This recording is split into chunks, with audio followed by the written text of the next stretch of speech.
Good afternoon, everybody, and a very warm welcome to Asialink's webinar, Reducing Nuclear Risks, Envisioning a Regional Strategy. Now, this is webinar number 3 in a series that we introduced with an opening webinar with Gareth Evans, former Foreign Minister Gareth Evans, and former Secretary of Foreign Affairs and Trade, Peter Varghese, who did a bit of an overview of the history of nuclear disarmament and non-proliferation, and how the current situation has changed, but how in many ways nuclear dangers are as present as they ever were, but that we're not paying enough attention. They set the scene for us. Our second webinar was with John Carlson, our former Director of Safeguards and Non-Proliferation, Sam Roggeveen from the Lowy Institute, and Dr. Fiona Cunningham, who unpacked a little bit what the current peak points of geostrategic tensions are in our region, in particular the US-China dynamic, and a little more broadly. So analysing a little bit of the current situation and why it is so important to understand that the epicentre of potential nuclear conflict has really moved, arguably, to the Indo-Pacific region. Now, this third webinar, we're now going to start discussing what some of the strategies might be that we should be thinking about in reducing nuclear risk, and in particular what Australia's role might be in working with its neighbours and with its partners in the region to do so. I'd like to acknowledge the traditional owners of the lands on which we are all dialing in from today. For me, that is the Wurundjeri people of the Kulin Nation, and recognise their continuing connection to land, water and community. And I pay respects to elders past and present, and to all First Nations people whose land we will be discussing today in this webinar. Just a couple of words on housekeeping. This webinar will be recorded. If you have any questions for the panelists, please use the Q&A function, and we will endeavour to answer as many questions as possible at the end of the session, and it will be a 1-hour session. Now it's to introduce our moderator. We're really delighted to have Graham Dobell as today's moderator. Graham's a Senior Fellow at the Australian Strategic Policy Institute, and as an experienced journalist, Graham has reported on Australian and international politics, foreign affairs and defence, and the Indo-Pacific since 1975. We're delighted to have you, Graham, and now over to you to introduce the panel and to moderate the discussion. Thank you. Thanks, Martine. Welcome to this Asialink webinar on seeking a regional strategy for nuclear risk. Because the Indo-Pacific lacks any nuclear risk reduction framework or confidence building measures, our panellists are going to look at how to mitigate nuclear risk amid geostrategic competition. So welcome to Dr. Marianne Hansen, Honorary Professor of International Relations at the University of Queensland and co-chair of the International Campaign to Abolish Nuclear Weapons Australia. Welcome to Professor Andrew O'Neill, Executive Dean, Faculty of Law and Business at the Australian Catholic University, and Dr. Benjamin Zala, Senior Lecturer, Department of International Relations at the Australian National University. Marianne, let's start with the thought you made the title of your book, Challenging Nuclearism. How do you challenge the normalisation of nuclear weapons over 8 decades, the way nukes have become embedded in global security? Thank you, Graham. This is just a start. We need to consider the context here, and that is that there have been decades and decades of efforts made to try to get the nuclear weapon states to fulfill their promises under Article 6 of the Non-Proliferation Treaty. They have all promised to move to the elimination of their nuclear weapons. And in the 1995 extension of the NPT, they made that promise very clearly again. The fact that they're not doing that has created a great deal of grievance amongst non-nuclear weapon states who point to the double standards of the NPT, who point to the dangers of keeping nuclear weapons, the risks of accidents, the risk of inadvertent use, etc. And as we know, these kinds of efforts have been pushed for by Australia, the Canberra Commission, even conservatives like Henry Kissinger, Ronald Reagan, etc., have shown that these weapons are essentially unusable, very expensive and very dangerous. So what has come to the fore in the last 7 or 8 years is a new emphasis by a large number of states and NGOs on the humanitarian consequences of nuclear weapons. And there's a realization, acknowledgement that, yes, of course, these weapons are seen as important for deterrence, or they're believed to be important for deterrence, but that is simply too risky a strategy. Relying on nuclear deterrence is, as one scholar says, a bet portrayed as a certainty. So this kind of embeddedness has been challenged, I argue, by the creation of the Treaty on the Prohibition of Nuclear Weapons. What that has done is it has taken the debate outside of the Non-Proliferation Treaty. It's enabled a host of new voices, including small, medium states, NGOs, etc. It has focused very much on the humanitarian consequences, which have really been absent from nuclear strategy debates in the past.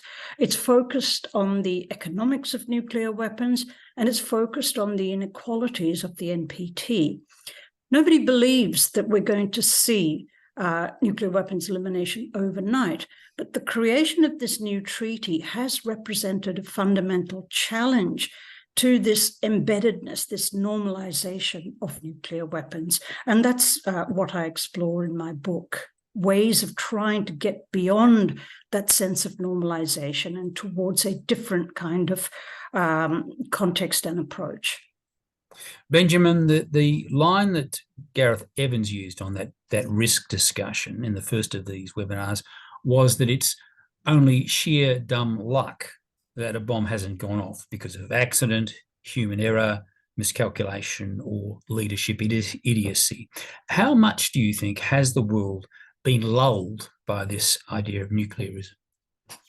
Oh, I think very much so. I mean, I tend to agree with Gareth on that. And, you know, Gareth's in very good company in making that point, right? I mean, Robert McNamara, who was very famously US Defense Secretary during the Kennedy administration, and therefore was one of the key decision makers during the Cuban Missile Crisis, said publicly on multiple occasions, you can see it very clearly in that Errol Morris documentary on the Fog of War, he talks about the fact that we survived the Cold War through sheer luck. So he's not saying that it didn't matter who was making the decisions at the time. Of course it did, and the decisions they made were hugely important, but we also got through by luck. I mean, and McNamara talks about the fact that he found out after the Cuban Missile Crisis that they were even closer to nuclear war than he and other decision makers realized at the time. So it's very clear from the history of nuclear near misses from the Cold War that we got through on a bit of good luck, and that can't last forever. That's the thing we know about luck, right? That it runs out at some point. Sometimes you get lucky, but you can equally get unlucky. And that, to me, I think is probably the strongest argument for nuclear abolition. Even if you believe that there are things that, like I do, things that we should be focusing on in the immediate term to reduce risks today, whilst those nuclear weapons still exist, the end point has to be getting rid of them, because ultimately nuclear weapons rely on humans and machines, and both of those things can make mistakes. And when the costs are so high, when the stakes are so high in regards to nuclear weapons, well, then that's just not something that's sustainable over the longer term. But we are definitely lulled into this false sense of security about all of this, because issues of nuclear deterrence, nuclear strategy, nuclear arms control, nuclear disarmament, they're just not on the front page of the newspaper anymore. They're not front and center in our debates like they were during the Cold War. And particularly through the 90s and 2000s and the 2010s, it really took a huge backseat to other issues. Even just in the security realm, think of post 9/11, 2001, post the 9/11 attacks, the issue of terrorism and non-state actors really took over the agenda of kind of security debates. No one was really talking about nuclear weapons other than talking about proliferation risks. We're worrying about Iraq or North Korea and so forth. But every day, those nuclear armed states still had their nuclear weapons, and they still had them targeted at each other. And an accident could happen at any moment, or a crisis can occur between any of those states, which can, of course, always escalate to the nuclear level in the worst case scenario. So it's something that I think we have become too relaxed, too comfortable about. You don't have to be an ardent disarmer, an ardent abolitionist to be concerned about reducing nuclear risks and wanting to take much smaller, much more modest steps today, next week, next month, to try and reduce those dangers. And one of the things, as Marianne said, one of the things that the ICANN campaign and the ban treaty and so forth has done is sort of revitalize some of those arguments, even amongst those who aren't necessarily, huge supporters of the ban treaty or aren't necessarily campaigning with ICANN and so forth. We are talking about issues of nuclear disarmament much more than we were 5, 10, 15 years ago. And that, I think, is a very good thing. We're having these sorts of discussions. Andrew, on risk and luck, are nuclear weapons inherently destabilizing, or can they be a force for stability in some senses in the Indo-Pacific? Yeah, thanks, Graham, for the question. Michael Quinlan, the late British diplomat, who was probably the UK's leading sort of nuclear policy wonk, wrote a really important article in the early 1990s in response to calls for the abolition of nuclear weapons. And Quinlan argued essentially that abolition just wasn't practical even at that stage, and that the best we could hope for was what he termed a low salient nuclear world. And that's a world where nuclear weapons are sort of there, they cast a shadow, but they're sort of in the background. They're not foregrounded as they were during the Cold War. And I think Quinlan's point is one that, I subscribe strongly to. I think that's actually the best we can hope for in terms of a low salient nuclear world.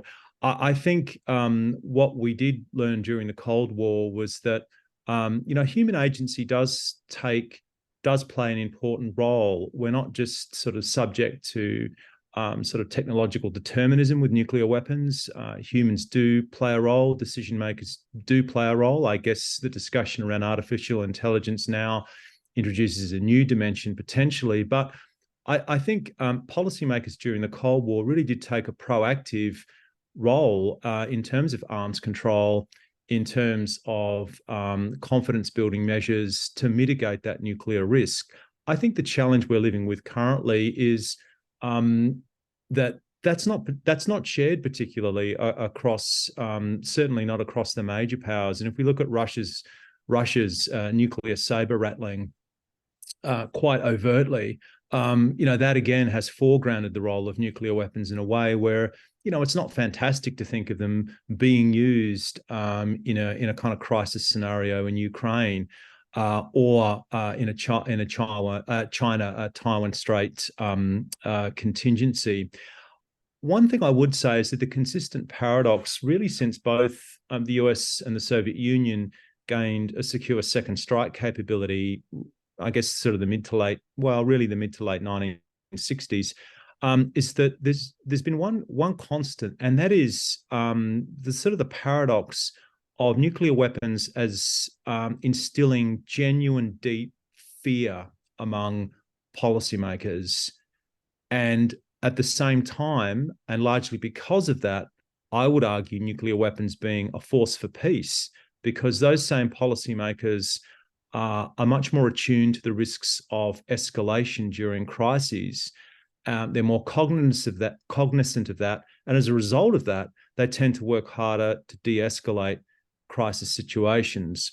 Now, that's not always going to be a constant, and there's no iron law of international relations. But I think what we've seen, and we've seen this empirically, where both superpowers during the Cold War did in fact work to de-escalate during periods of crisis. I guess the big question now is whether we have leaders of major powers who are willing to do the same. And the other issue here, of course, is new nuclear weapon states like North Korea, nuclear wannabes like Iran, whether those countries share similar values. So I guess ultimately for me, that sort of relationship between that genuine fear of escalation, nuclear weapons being a force for restraint. You could argue that we would have had many more large-scale conventional wars were it not for the existence of nuclear weapons. Whether that is outweighed by the risk of miscalculation, uncontrolled escalation, and I guess that's a discussion reasonable people can have. Benjamin, let's turn to the Indo-Pacific, where the global balance will be set this century, and it's the epicenter of the nuclear challenge. Yet as we've discussed, the region lacks any risk reduction framework or nuclear confidence building measures. What could or should such a framework look like? It's a difficult question to answer, Graham, or to give you a good answer on. It's something that many people are starting to look at now, again, after a very long time of just neglecting this issue entirely. Ultimately, I don't think that a regional response or a regional mechanism for reducing nuclear risks is going to be terribly effective without the very, very direct involvement, if not domination, by the two major nuclear armed states in the region, the US and China. Now, we can't forget Russia in this too. Russia has a fairly substantial interest in this part of the world, including in terms of its Eastern Fleet, which relates to its nuclear submarines. So it's Russia is not irrelevant here, but the two that at the moment are really going to set the agenda are the United States and China. And ultimately, these two parties have to build some kind of common understanding between themselves about where nuclear risks emanate from and how you de-escalate them. This is what Andrew was talking about during the Cold War, that the two superpowers, after some, extremely dangerous crises and near misses, got themselves to a position where they could both agree that they needed to have some degree of stability between them in this nuclear armed relationship. They couldn't let these crises just run on. That was unsustainable. At some point, their luck would run out, something would go wrong.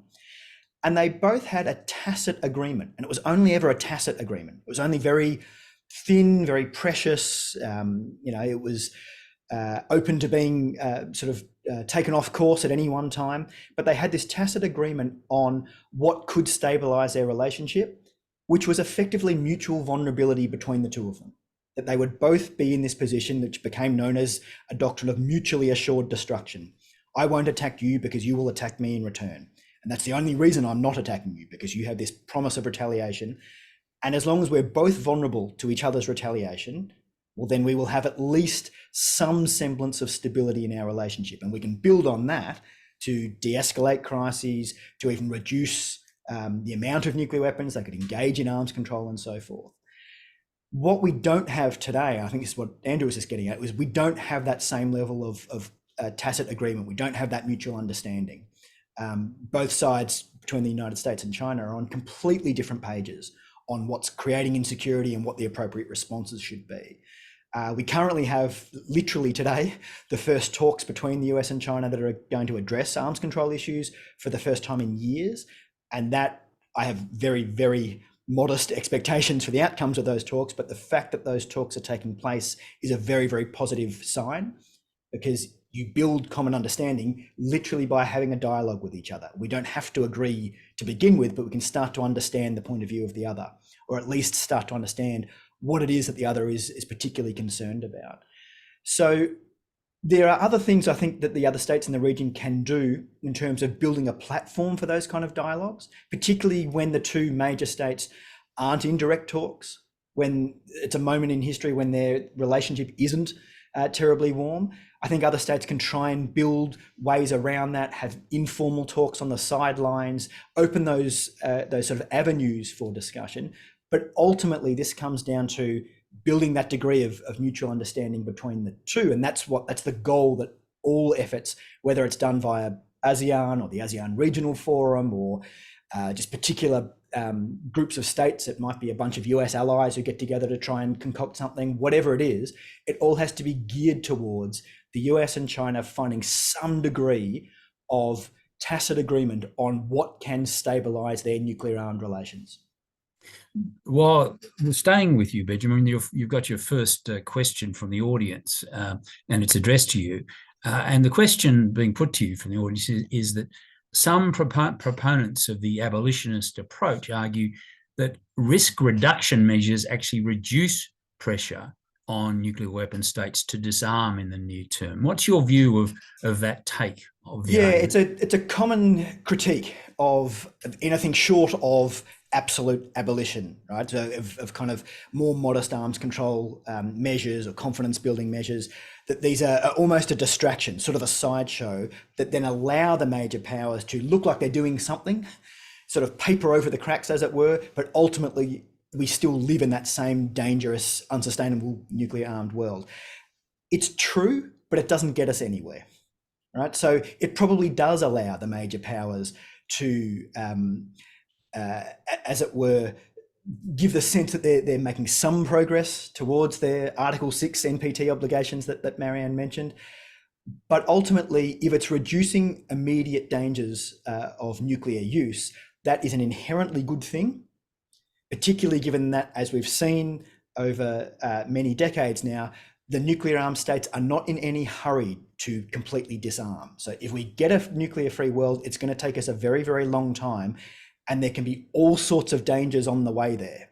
And that's what I worry about, right? That the current time, we're seeing no attempt to reduce dangers, to signal to the other side that we're willing to be restrained in any way. There's none of that tacit agreement, understanding about where dangers come from and how they can be mitigated. And that is an immediate concern that just has to be addressed, because there's going to be absolutely no progress on nuclear abolition, nuclear disarmament, in a world where nuclear weapons are being used and people are dying by the hundreds of thousands. So we have to address those immediate risks, but I don't see them as either or. So reducing those risks makes it much more likely that over time we can have more progress towards a disarmed world. A world in which states are genuinely concerned that nuclear weapons might be used in a crisis tomorrow is not a world in which they're going to be opting in to some sort of abolition disarmament regime. So I don't see them as mutually exclusive. I think risk reduction measures are the very slow, very meager, very modest steps on the path towards a disarmed world. And I think that's just unavoidable. Marianne, on confidence building in terms of starting with what we've got in the region, can you see a role for the existing structures that we do have, the East Asian Summit, for instance, and the ASEAN Regional Forum? Have we got the start of a structure there that can start to be pushed into action? Thanks, Graham. The short answer is yes, definitely, and we have to start somewhere. But I'd like to make a broader point here, and that is that things like confidence-building measures, summits, dialogue on nuclear dangers have been totally out of fashion, not just in the Asia-Pacific region, but globally. This is a really worrying issue. Just about every arms control agreement between the major nuclear states, especially the US and Russia, has now been discarded effectively. That's something that a lot of people don't know. We've lost the hard-won agreements for nuclear constraint and arms control and confidence-building measures that were applicable in the European sphere and in the broader sphere. So it's not just the Asia-Pacific that's at danger here. There's been a willful neglect to implement anything like confidence-building measures and risk reduction strategies on the part of the nuclear weapon states. And this is highly, highly irresponsible of all of them. I'm not by any means singling out just one of them. So all of these agreements are gone globally. In this region, things are worse because, of course, we have a concentration of potential nuclear problems, not least among them North Korea, Russia, China, obviously, and the US's own position. Now, again, I'd reiterate that the nuclear weapon states in the Non-Proliferation Treaty have all promised repeatedly that they will move towards disarmament. They've also promised since 1995 to an agreed set of steps towards risk reduction measures. And these are the kinds of things that Ben was talking about, things like no first use, taking all weapons off high alert status, reducing the salience of nuclear weapons in their doctrines. And guess what? Not one of them has happened. China's and to a lesser extent, India, the only states which have given a no first use pledge. So my concern is that this is actually a global issue, and that I agree with Ben that we have to move towards risk reduction, even if that might draw attention away from the abolition debate. But we're not seeing even that right? There are no risk reduction measures that I can ascertain that have actually been implemented by the nuclear weapon states. If anything, they are ramping up the potential use of nuclear weapons. They're all modernizing their nuclear weapons. They are all, most of all Putin, but all of the others are also implicitly or explicitly threatening to use those weapons. So we are at a very, very dangerous point. Now, with regard to local architecture, I certainly think that the ASEAN Regional Forum and ASEAN Summits, the East Asia Summits, have a great deal of potential to kickstart these things there. The issue is this: the ASEAN states are almost overwhelmingly in favor of abolition. They've signed, and most of them have ratified the Treaty on the Prohibition of Nuclear Weapons, and they have for decades been urging the nuclear powers to get together and talk. But that simply hasn't been happening. So I think we do have to kickstart negotiations. I think using the existing organizations that we have will be a good start, but there has to be a clear commitment by the nuclear states themselves that they are serious about risk reduction and ultimately about fulfilling their promise that they will eliminate their weapons. Andrew, as we've heard, this week the US and China will start a very rare round of discussions on nuclear arms. This isn't about arms reduction or control.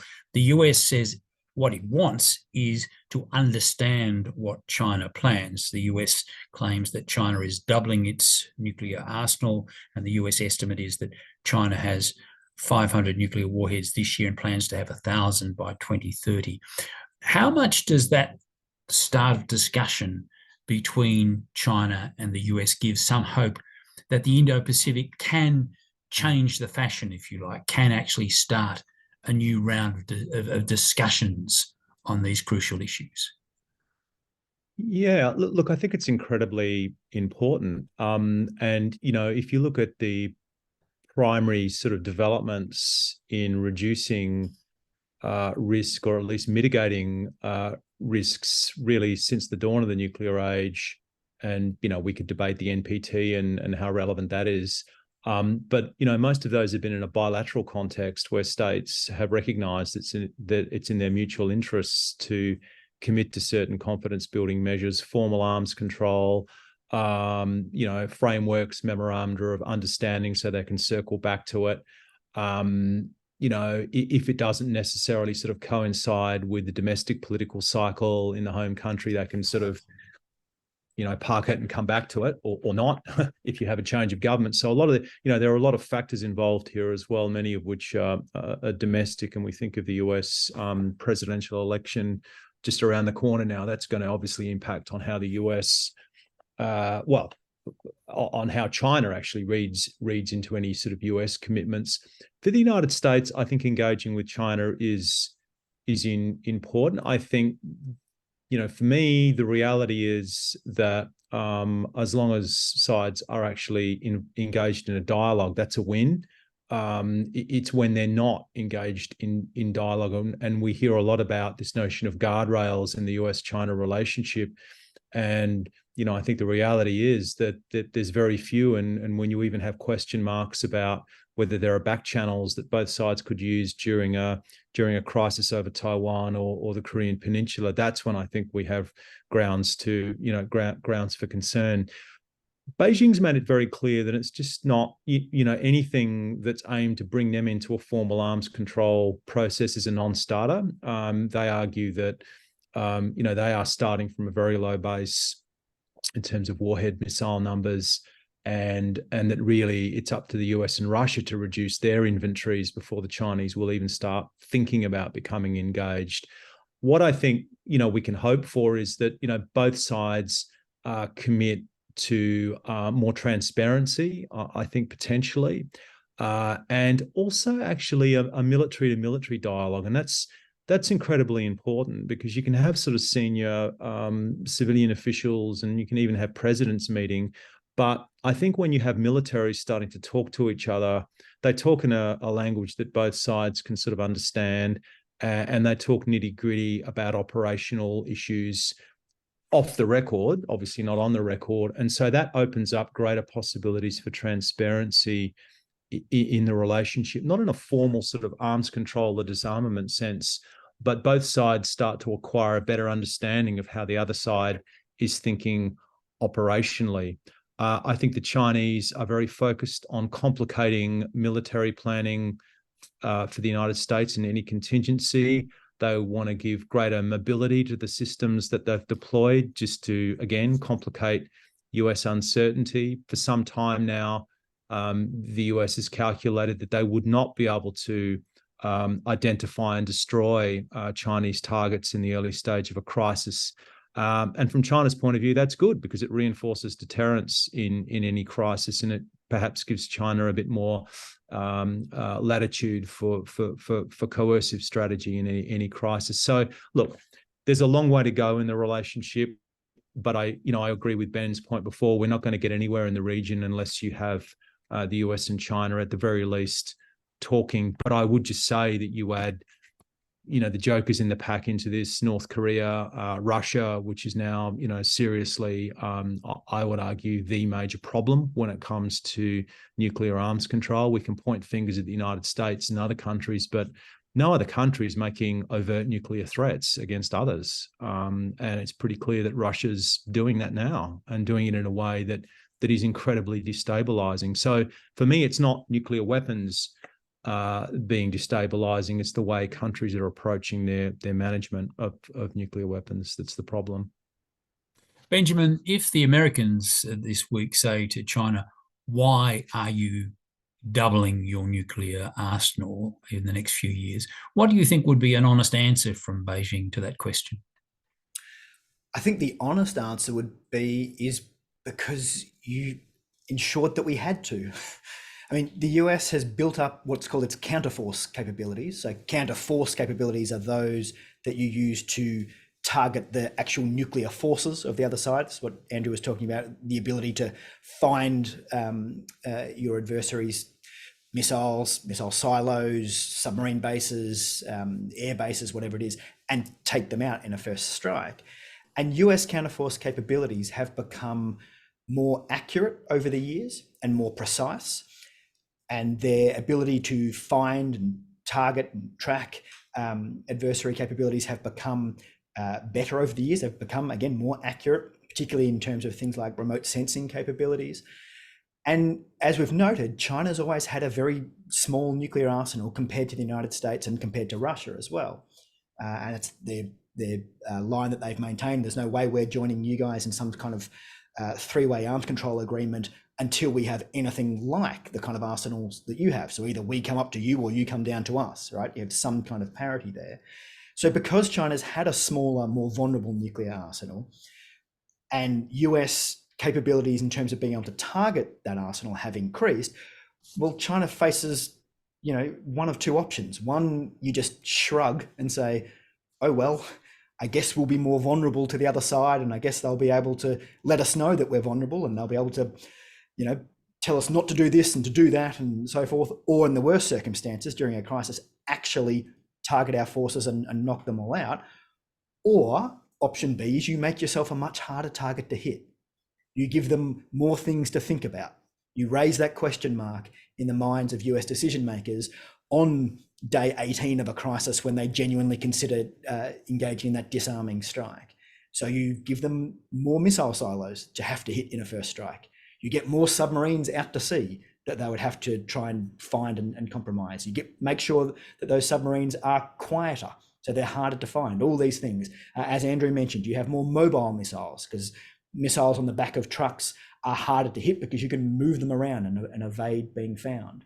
This is exactly what China's been doing for some time now. They've been building more mobile missiles. They've been building more solid fueled missiles that you can get off the ground more quickly. They've been getting or trying to improve their submarine fleet, and now they're expanding the size of their ICBM arsenal out in the desert to give the Americans more targets to hit. So I think the Chinese would say to the US, if you don't want us to increase the size of our nuclear arsenal, stop developing your capability to target it then.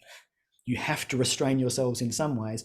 Otherwise, you're pushing us into a corner. We're doing exactly what you would do in the same circumstance. And it's what the Soviets and the Americans did during the Cold War. When they were concerned about the other side, they made sure that they were a harder target to hit. And this is what drove the arms race up and up and up and up. And we're seeing this again today. We're in classic arms race territory. But until the US is willing to restrain itself in terms of its counterforce capabilities, I don't think the Chinese are going to do anything other than continue to make themselves a harder target to hit until they are satisfied that they're such a hard target to hit that the Americans won't do it during a crisis. Marianne, what's your read in this strange world of nuclear logic? Is this about Chinese threat or Chinese vulnerability, in your judgment? I agree with Ben, and I think it really is a matter of vulnerability. Again, keep in mind, the US has around 5,000 nuclear weapons. Russia has 5,000 plus nuclear weapons. China has had a very, very small number. And even if it goes up to 1,000, that's obviously considerably less than these other states. China has said on a number of occasions that it is willing to engage in reduction talks, but only once the US and Russia reduce their own 5,000 or so nuclear weapons each down to much, much lower levels of perhaps a few hundred. The other factor, of course, is that China, I think, is a very insecure state. It feels itself encircled by dozens and dozens of US military bases, very close to its borders. And it is acting as I think most rising powers would act in terms of seeking to defend itself. So we can see a classic case of the security dilemma unfolding here.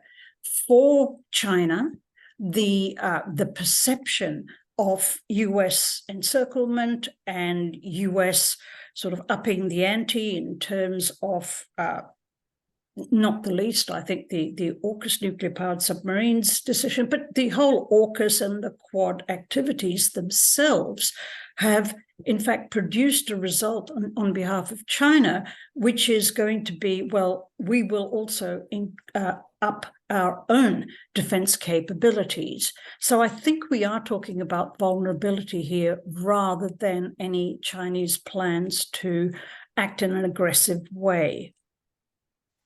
Let's turn now to Australia's place in all this. Andrew, we've got another question from the audience. And the question, which I'll put to you, how can Australia, alongside other middle powers such as Japan and South Korea, meaningfully contribute to regional nuclear risk reduction while also benefiting from their existence through the US's extended nuclear umbrella?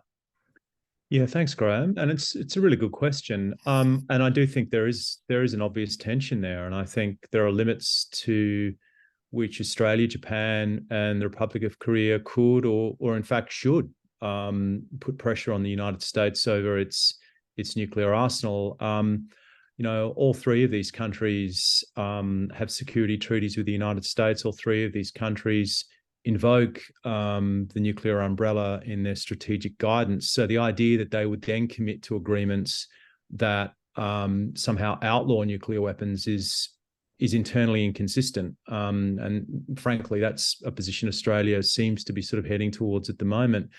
But I would make a distinction between the reduction of nuclear risk and committing to sort of disarmament agreements. I think you can still be a beneficiary of the nuclear umbrella, but at the same time want to reduce the risks around that. So, during the Cold War, there was a huge debate that, I mean, really has never ended, and it's between those who advocate disarmament, the all or nothing approach, and those who argue that arms control and confidence building measures, are the best that we can hope for. And, frankly, that's a more conservative approach, the arms control confidence building measure approach, because you can make the argument that that's the step towards ultimate disarmament. And, many of us would sort of like to think that could happen. But I think for most people, realistically, it's not going to happen. If certainly not in our lifetimes, if at all. So the best you can hope for is a sort of an imperfect world where states, decision makers mitigate that risk. And I don't see that as being incompatible with having the nuclear umbrella. Marianne, the position that Labor took in opposition, the nuclear control ambitions Labor had in opposition, seemed to have been subsumed in office. At the 2018 party conference, Anthony Albanese moved the motion to make the UN Treaty on the Prohibition of Nuclear Weapons Labor policy. And Albanese gave a passionate speech then about how the nuclear ban should be core business for Labor. Why do you think it has not been core business for Labor? Well, the first thing to remember is that has not been rescinded. In fact, Albanese and Penny Wong have reiterated that commitment. So they've not actually wavered from that. At every Labor Party conference, and when being questioned, they maintain that, yes, they will sign the TPNW. And people are going to hold them to account on that. They haven't done that in this first term, that's quite right. But again, there has been no indication that they're actually going to change that policy. I'd also, it's very important to remember there are hundreds of parliamentarians who have supported the idea of Australia signing the Prohibition Treaty. So it's not just something that Albanese himself is committed to. And apart from that, of course, at a wider level, there are many, many youth groups, faith groups, local government organizations, Rotarians, environmental groups, etc., arguing that Australia must sign this treaty. So Albanese, I think, would find it hard to back away from that. But I don't think he does want to back away from it. Frankly, I think he is committed to it, but it's not something clearly that he's putting as a high priority in his first term. With regards to the alliance, and this is going to be a difficult issue, because if we sign the TPNW, we will have to make an explicit request of the United States that we wish to remain in the alliance, but as a conventional weapons power, and remove ourselves from any involvement with nuclear activities. That can actually be done. It will take some backbone. It will take some vision and a degree of assertiveness and the forging of a somewhat more independent foreign policy than Australia has done so far. And I think a lot of Australians are concerned about the fact that we have become so subservient to US foreign policy. We will have to reconfigure considerably the Pine Gap and other defence facilities, but again, those things can be done. So what is important here is that the relationship between Australia and the United States with regards to the alliance should be one that is mature enough to be debated, to be undertaken in terms of understanding what is in the best interest for Australia, what do Australian people want, and there is no reason that I can see, and in fact a number of people, Richard Tanter is one of the leading analysts on this, there's no reason why we cannot continue to be in an alliance with the United States based on conventional weapons only. But it's the political will and then the technical adjustments that will need to be done. I should also note that there are a number of NATO countries where their publics are also pushing for those states to join the Treaty on the Prohibition of Nuclear Weapons. Their case is actually much more complicated because membership of the NATO alliance is explicitly connected to the nuclear umbrella, whereas the ANZUS alliance makes no mention of nuclear weapons or a nuclear alliance whatsoever. In fact, many of those countries, Germany, Norway, Netherlands, Belgium, have commissioned studies, legal opinion on whether they can sign the Prohibition Treaty and remain in the NATO alliance. And overwhelmingly, those reports have come back and said, yes, in fact, you can. But it will require each of those states, like Australia, formally to remove themselves from being under a nuclear umbrella and state that they wish only to remain within a conventional weapons umbrella, if they wish to remain under an umbrella at all. So again, these things are not set in stone. Politics can change, things can happen. Public opinion can become so strong that ultimately governments have to listen. So you're quite right to say that this is not being put forward as a high priority for Albanese in this term, but neither has he backed away from it at all. Nothing has changed. And I expect, and I think many people within Australia, trade unions, all the other groups that I mentioned before, even some small C conservative groups, okay? Many of my friends in Rotary International, as well as faith groups, and certainly not left-wing radicals by any means, are calling on the government to fulfill that promise and to sign the TPNW. But we don't know when that's going to happen. Andrew, and we're not arguing that it's easy either. Andrew, in the struggle for the foreign policy soul of this Labor government, do you see alliance concerns trumping that nuclear core business? Is the alliance going to drag the alliance in a tough time of geopolitical competition? Is that going to drag the Albanese government closer to the US position? Well, that's a great question, Graham. Look, I think every government, but particularly Labor governments, it's very challenging to manage differences of opinion within, not just the cabinet, but also the broader, I guess, the broader parliamentary party over these issues. And as Marianne alluded to before, there are many, Labor MPs who do support the ban treaty, along with Anthony Albanese and Penny Wong. So I think, the Prime Minister's certainly got his work cut out in balancing a lot of those views, and ultimately, I do think a lot of this does come down to politics, and we can't ignore the force of domestic politics. And so for Labor, increasingly the pressures in inner city electorates are coming from the left; they're coming from the Greens, and so for me, that's probably going to be a factor in how the government looks at nuclear issues on the one hand. On the other hand, of course, as we know, Australia is voluntarily, it's not being forced into this, but voluntarily, and Labor's reaffirmed its commitment to AUKUS. And so, and that requires Australia to become a much closer ally of the United States in terms of, sort of technology sharing, on top of nuclear-powered submarines.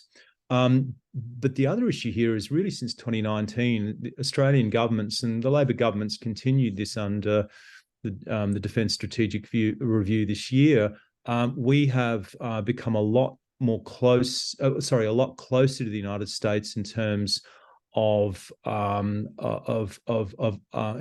operational level cooperation in the defence sphere. So, it's not just AUKUS. The US and Australia are doing a lot more operationally now, to the point where we used to talk about interoperability, and that is obviously still important, but I think increasingly the joint nature of that operational cooperation is making it very hard to disaggregate what the US and Australia are doing in the conventional sphere in our own region. So I would say the Albanese government, more so than the Morrison government, actually, it was pretty clear cut for a Conservative government. This stuff is easy to manage, but for a Labor government, it's harder for the domestic political reasons I've mentioned. There are many views within the Labor Party about this, from the right to the left, in addition to having to manage the alliances, as you say. So, it's a tough gig for this government to manage all those pressures around nuclear issues.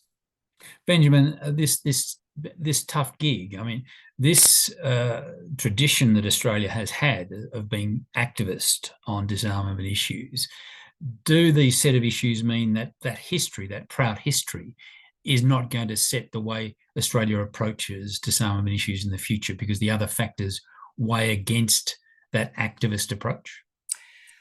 I mean, in some ways, I think so. Certainly, I think AUKUS has made it harder in the sense that, exactly as Andrea was just saying, AUKUS is a sort of a very visible aspect of Australian foreign policy that really plants the flag, and it's the Australian flag right next to the Stars and Stripes, right? So it's very difficult for Australia to try and project that it has this independent voice on big high politics strategic issues like nuclear arms control, because in our actions, we're showing quite the opposite. We're showing that we're so deeply entwined with US policy that to say that, no, we're a sort of an objective, neutral actor here, it's a rather thin argument, because on the ground, that's actually not the case, and everybody knows as much. In saying that, though, Australia's very well known, and I think very proud history of arms control and disarmament activism, particularly at the UN level, but in other forums too, particularly in terms of things like regional nuclear weapons free zones and our neck of the woods, that sort of thing. That was all undertaken whilst we were still in an alliance with the United States and still sheltering under a nuclear umbrella in terms of this extended nuclear deterrence guarantee. We still had joint facilities like Pine Gap on our soil during that time. So having the alliance it isn't per se a barrier to engaging in arms control and disarmament advocacy and really creative diplomacy. And that's what Australian diplomats became really well known for. Sort of two things. On the one hand, being very, very well versed in these areas and being very knowledgeable, being genuine experts in issues of nuclear arms control and so forth. And on the other hand, having this real sense of creativity, that the Australians could really help you when negotiations had stalled and come to a bit of a deadlock and so forth. Well, that all happened while we were a very close alliance partner with the United States. And so there's no reason why we couldn't do that again. AUKUS has certainly made that more difficult. The optics of that is a bit harder to manage, but it's far from impossible. And what it requires, though, is prioritization, and not just prioritization in terms of rhetoric, but actually in terms of funding, in terms of real resources by the government. One of the things that's happened over really a number of decades now, really since the end of the Cold War, or at least the last sort of 20 years or so, is that our expertise and experience in these areas have been allowed to atrophy. It's been an area in which, in terms of government, in terms of just the sheer number of people working on these issues, it's gotten smaller and smaller year on year. And now all of a sudden, because of rising great power competition in the region, because AUKUS has put this sort of stuff back on the agenda, the government is looking to its civil service to say, okay, who can we look to help us with this? And the resources just aren't there because they let it atrophy over decades. And you can't just suddenly click your fingers and have this very experienced, very expert civil service to do all that creative middle power diplomacy stuff. You build it up over years. So ultimately, what the Albanese government needs to make a decision on is, are we serious about this? Do we genuinely think Australia can make a unique contribution to nuclear risk reduction, whether it's in the region, globally, whatever it is? And if so, they've got to put some real resources into it, which means majorly funding this element of the Department of Foreign Affairs and Trade. It also means building up expertise in things like arms control in other government departments, Attorney Generals, Department of Defence. And it probably, and this is going to sound like a terribly self-centered argument or a self-interested argument, it probably also means supporting the development of nuclear expertise outside of government as well, in universities and think tanks and NGOs and so forth. And that's entirely doable, but it's a decision that the government is going to need to make. That failure to devote resources was one of the points that Australian members of the Asia Pacific Leadership Network for Nuclear Non-Proliferation made last week when they wrote a letter to the Prime Minister.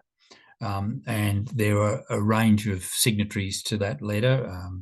Labor Minister Gareth Evans, Labor Minister Melissa Park, former Liberal Defence Minister Robert Hill, and Marianne, you were a signatory of that letter. And I thought one of the things you were really pointing to in the letter was the need for the creation of a special Australian envoy to work in the region. If Australia were serious and did appoint a special envoy, how would that work and where would they go and put their effort? Yes, it was a sincere call, again, because of the fact that Australia has really allowed these issues to not take prominence. So, and it's not just the Canberra Commission in 1996. We saw Kevin Rudd put in the Commission for Nuclear Non-Proliferation and Disarmament. That was a sort of global initiative. If we look at various Labor activities, Ben is quite right. There's been a long-standing tradition here, but that really has just sort of slipped away. Optics matter, statements matter. And if Australia was to step up and be a more proactive leader in this field, particularly in this region, that I think is vitally important. So what the letter was trying to do was to send a signal to ask the government to appoint an envoy to reinvigorate these efforts on reducing nuclear dangers, on risk reduction measures. And that really is an urgent issue. I would actually suggest that it's all the more urgent in light of us proceeding with the AUKUS arrangement. Okay, what ICANN's position is that we know that many of our neighbours in Southeast Asia, and especially in the South Pacific, have been very concerned about the AUKUS arrangement. And there are concerns that they may be totally unfounded, but there are concerns that this is the thin end of the wedge. What we suggest is that if Australia is going to proceed with the nuclear-powered submarines, this is all the more reason why we should sign the ban treaty, to send that reassurance to our neighbours that we do not intend to acquire nuclear weapons. I should also add that there is multi-party support.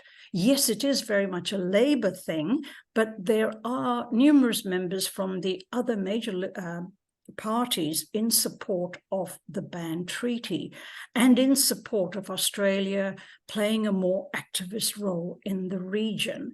So we do hope that the Prime Minister takes that letter seriously, puts in the resources and the personnel needed to reinvigorate interest in and expert opinion and activities in the region, because that in turn will have global repercussions also. Right now, there's a stalemate, nobody's doing anything, and that, I think, is just far too, that complacency is too risky. Andrew, can Australia have both? Can Australia have AUKUS, and can it also be proactive? Can it really start pushing this set of nuclear control agendas? Yeah. Look, I think it's the art of it. Politics is the art of the possible, and I think I think Marianne makes a good point in the sense that AUKUS does put a bit more pressure on us in the region to establish our reassert our non-proliferation and arms control bona fides. That Ben was saying before, had sort of been worked up over decades, and justifiably with the contribution of people like Martine and others. Really, Australia has had a stellar reputation in this area. So I don't see the two as mutually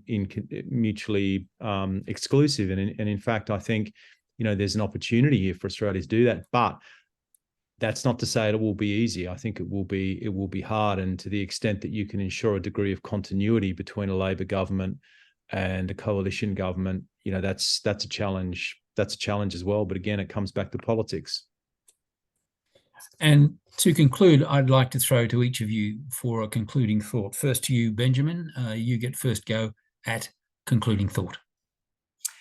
So my concluding thought will be this. It's simply to say that all the things we've been talking about in terms of nuclear risk reduction and so forth are actually, whether we realise it or not, central to the other approach which is getting all the attention at the moment in sort of debates about Australian defence policy and so forth, which is deterrence. Because if you've got a deterrence strategy, we're building up all these weapons capabilities through the AUKUS agreement and otherwise to try and deter security threats to Australia.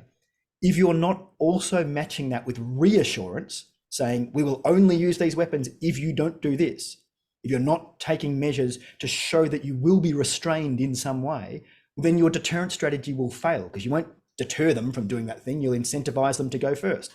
Because if you're coming anyway with all these weapons that you've armed yourself with, waiting around isn't exactly a smart option. So my departing thought is, we talk a lot in public life now about deterrence, and that Australia has this new moment of a real deterrence strategy in our defence policy. That deterrence strategy, if it's going to be successful, is going to have to involve really, really active, creative work on this issue of reassurance, which is going to include things like risk reduction measures. So they're two sides of the same coin. They're not two different options that you choose between. They're the same thing. Marianne, your thought? Yes, to me, the problem is this. We are in an exceptionally dangerous period at the moment. Nuclear dangers are higher now than they've ever been since the Cuban Missile Crisis. And we know this on a number of levels and looking at a number of different factors. But paradoxically, it is also the time when we have the fewest number of dialogues, of diplomacy, of activities. So even at the height of the Cold War, the idea of getting together and talking and trying to minimize reductions was absolutely serious. Now there seems to be an aversion against that. And that troubles me deeply, because we need that more than ever. I don't know whether it's a generational thing, a lack of expertise, but to me, far more than we even needed it during the Cold War. We need to get back to ideas of talking, of finding ways of confidence building measures, something like a Helsinki process, because these dangers are apparent not just in the Russian-Ukraine context, and not just in terms of North Korea, India, Pakistan, even in the Middle East right now as we talk. I mean, that's a low danger, but nonetheless, it is a danger.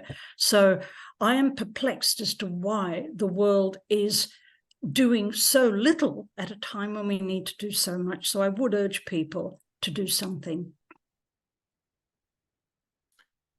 And Andrew, last thought, last word. Just a quick one, and I guess it's very hard not to end on a pessimistic note when you're talking about nuclear weapons. Sorry, look, I do think it is important for us, I guess, as a community of observers, to really call out those states that are being destabilizing with nuclear weapons. And I think, when we think about Russia, when we think about North Korea, and in fact, when we think about China's very opaque nuclear modernization program, not all nuclear weapon states share a degree of moral equivalence around this. I mean, the Russians have just come out with a video that depicts the destruction of the United States with nuclear weapons. Now, this is a country that's invaded or re-invaded Ukraine in 2022.